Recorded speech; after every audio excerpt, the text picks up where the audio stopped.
Hello. Welcome to week 34 of the Foundations F260 Bible Reading Plan. I'm Vicki Banks. I'm the Adult Discipleship and Groups Minister at Council Road, and I'm here to tell you you are in for a great week of Bible reading this week. We're actually going to get to read some from each of the four different gospel writers. We'll start out in the book of John, chapter 6. We'll move to Matthew, chapter 19. Then we'll spend several chapters in Luke, chapters 15 through 18, before we go to Mark, chapter 10. And it's in that last gospel of Mark that I was really convicted this week. So I want to talk a little bit about that. But first, I want to give you a little bit of context. So at this point, Jesus and the disciples, they are on their way to Jerusalem. The disciples don't really understand it yet, but they are actually walking into Jesus's last days on the earth. So he's really trying to prepare them. He's telling them that the Son of Man, he's going to suffer and he's going to die. But they're not understanding it. They still think that Jesus is going to set up some sort of earthly kingdom, that he's going to rule like a regular king.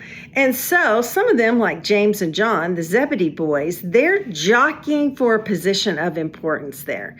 And actually asked Jesus, right after he says he's going to suffer and die, they actually ask if one of them can sit on his right and if the other can sit on his left when he establishes his kingdom. It's how Jesus responds that really convicted me this week. It's in Mark 10, verse 45, and Jesus says, "For even the Son of Man did not come to be served, but to serve, and to give his life as a ransom for many." Now that's convicting, right? Even the Son of Man. So the one who, when he was baptized, God says, "This is my beloved Son in whom I'm well pleased." The one who has the authority to forgive sin, who John says has always been here since before the beginning of creation.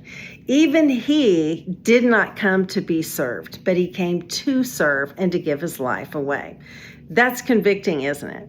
Now, that's particularly convicting for me because if I'm really honest, I don't like to serve. I know that's a horrible thing to say. As a wife and as a mom, I do quite a bit of serving, obviously.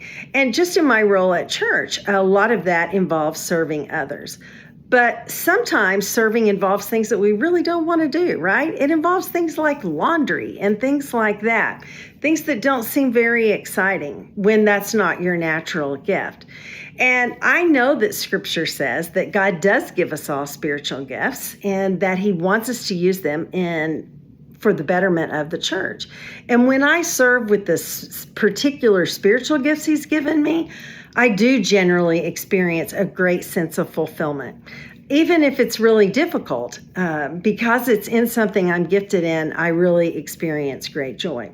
But I do know that Scripture commands us to do, all of us to do all sorts of things. We're all commanded to forgive, and that's not easy. We're all commanded to love sacrificially, to submit to one another, and yes, to serve one another. So first I have to respond just by confessing to God.